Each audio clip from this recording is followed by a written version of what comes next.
everyone, welcome back to this channel Life Pathshala. So in previous lesson we have already discussed about red drop जो कि एक experiment था, immersion ने perform किया था। और आज फिर से एक एक्सपेरिमेंट को ही हम लोग डिस्कस करेंगे जो कि अगेन इमर्सन ने ही उस एक्सपेरिमेंट को परफॉर्म किया है, which is known as enhancement effect. So let's start. Emerson enhancement effect, ये अगेन इमर्सन ने इसे कंडक्ट किया, उन्होंने इस एक्सपेरिमेंट को परफॉर्म किया है। So let's see. He measured the rate of photosynthesis separately with light of two different wavelengths and then used the two beams simultaneously. उन्होंने क्या किया कि प्लांट, सपोज ये प्लांट है, प्लांट को उन्होंने दो डिफरेंट वेवलेंथ से एक्सपोज कराया, जो कि एक था 680 नैनोमीटर और दूसरा 700 नैनोमीटर। तो जो रेट था फोटोसिंथेसिस का वो वेरी हुआ। तो जब उन्होंने ये देखा कि जब उन्होंने 680 नैनोमीटर से एक्सपोज कराया, वेवलेंथ दिया, तो जो उसका क्वांटम यील्ड हुआ, यानी कि जो रेट ऑफ फोटोसिंथेसिस था वो 53 था। ओके। और दूसरा जो उन्होंने वेवलेंथ से एक्सपोज किया था प्लांट को, तो उसका जो क्वांटम यील्ड आया वो 10 आया। Next, when red light and far red light were given together, the rate of photosynthesis was greater than the sum of individual rates. तो ऑब्वियसली कल ही हम लोगों ने देखा था कि ये जो एक्सपेरिमेंट परफॉर्म उन्होंने किया था, इसमें उन्होंने बताया था कि 400 से लेकर 700 नैनोमीटर तक, और जो क्वांटम यील्ड था वो फॉल हुआ था 680 नैनोमीटर में, जो कि रेड लाइट का जोन था। और इसके बाद का जो जोन था वो फार रेड लाइट का। तो अगेन यहाँ पे when red and far red light were given together, the rate of photosynthesis was greater than the sum of the individual rates. Obviously ये 680 नैनोमीटर है और इसका क्वांटम यील्ड जो है वो ज़्यादा आ रहा है, 53 आ रहा है। सो ऑब्वियसली ये रेड लाइट का जोन होगा और इसका जो क्वांटम यील्ड है बहुत कम आ रहा है, 10 आ रहा है, तो ऑब्वियसली ये फार रेड लाइट का जोन हो जाएगा।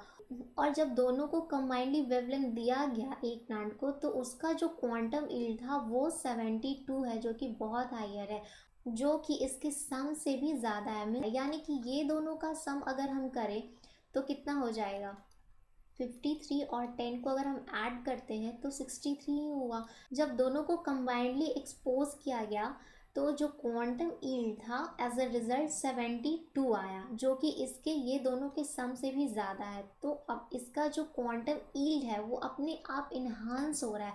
That's why it's experiment name is enhancement effect. So I hope कि आपको ये क्लियर हुआ होगा कि इसका नाम एनहांसमेंट इफेक्ट क्यों है। Next, led to discover that two photochemical complexes now known as photosystem 1 and photosystem 2, which is also known as PS1 and PS2, operates in a series to carry out the early energy storage reactions of photosynthesis.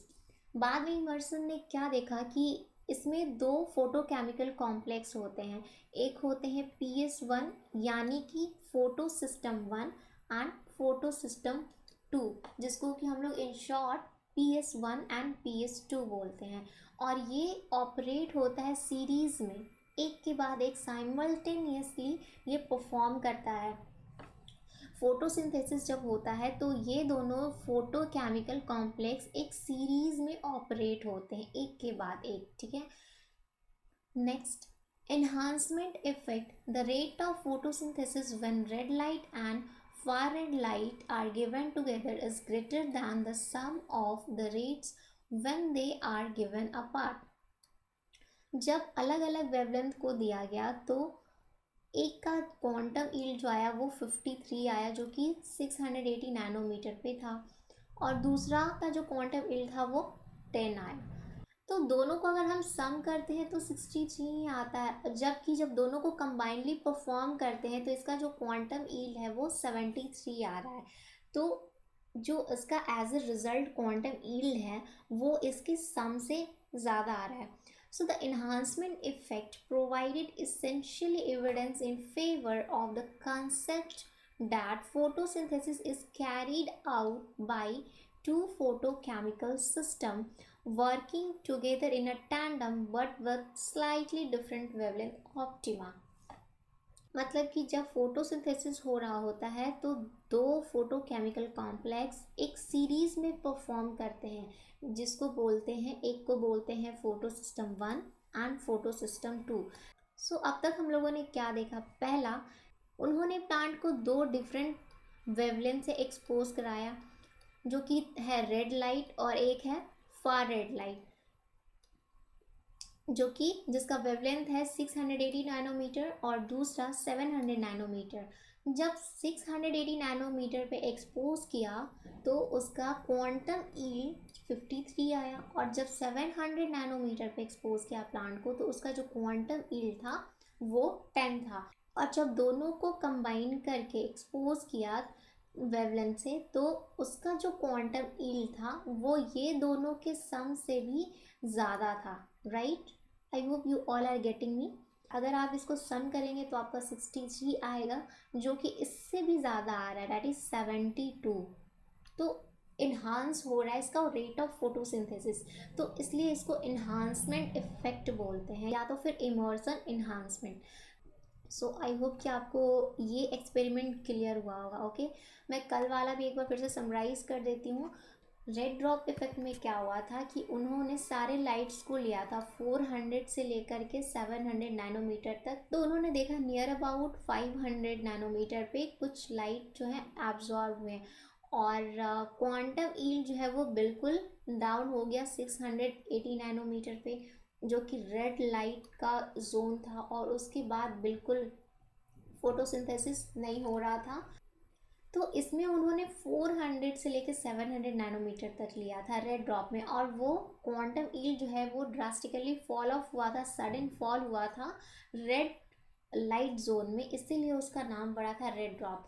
Next, यहीं पे उन्होंने अपना मतलब experiment ख़त्म नहीं किया, उन्होंने एक और एक्सपेरिमेंट किया जिसमें उन्होंने सिर्फ और सिर्फ दो वेवलेंथ को लिया, दो डिफरेंट वेवलेंथ को लिया, जो एक था 680 नैनोमीटर और दूसरा था 700 नैनोमीटर। जो 680 नैनोमीटर था उसका क्वांटम यील्ड था 53, और जो 700 नैनोमीटर था उसका क्वांटम यील्ड बहुत कम था, 10 था, और जब दोनों को कंबाइन करते तो 63 आता है। बट उन्होंने जब दोनों वेवलेंथ को कंबाइन करके प्लांट में एक्सपोज किया वेवलेंथ में, तो जो उसका क्वांटम यील्ड आया that is greater than 63, that is the greater than the sum of the individual rates, okay, and the 72 quantum yield, that is the not the addition of these individual rates, okay, so don't get confused here, okay।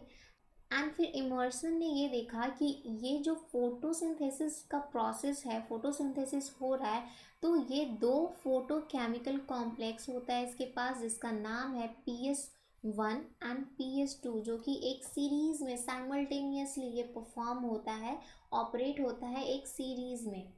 मतलब कि जब photosynthesis हो रहा होता है तो एक series में ये दोनों फोटोकेमिकल कॉम्प्लेक्स अपना काम कर रहे होते हैं। सो आई होप कि आपको इन्हांसमेंट इफ़ेक्ट समझ में आया होगा, जिसको कि इमर्सन इन्हांसमेंट इफ़ेक्ट भी बोलते हैं। सो आई होप कि आपको रेड ड्रॉप इफ़ेक्ट और इन्हांसमेंट इफ़ेक्ट में डिफ्रेंशिएट कर पा रहे होंगे कि रेड ड्रॉप में क्या था और इन्हांसमेंट इफ़ेक्ट में क्या है, जो कि दोनों ने, ये दोनों एक्सपेरिमेंट को इमर्सन ने परफॉर्म किया है। और थोड़ा सा और डिटेल में इस पर डिस्कस करेंगे इमर्सन एनहांसमेंट इफ़ेक्ट के बारे में। नेक्स्ट वीडियो में हम लोग डिस्कस करेंगे कि photo system 1 and photo system 2 कैसे ये सीरीज़ में वर्क कर रहे होते हैं और कौन कौन से चीज़ इसमें इन्वॉल्व होते हैं। एंड अगर इस टॉपिक के रिगार्डिंग आपको कोई भी डाउट है तो आप कमेंट सेक्शन में पूछ सकते हैं। You are free to ask, I am always there for your help. So आज के लिए बस इतना ही। Thank you so much.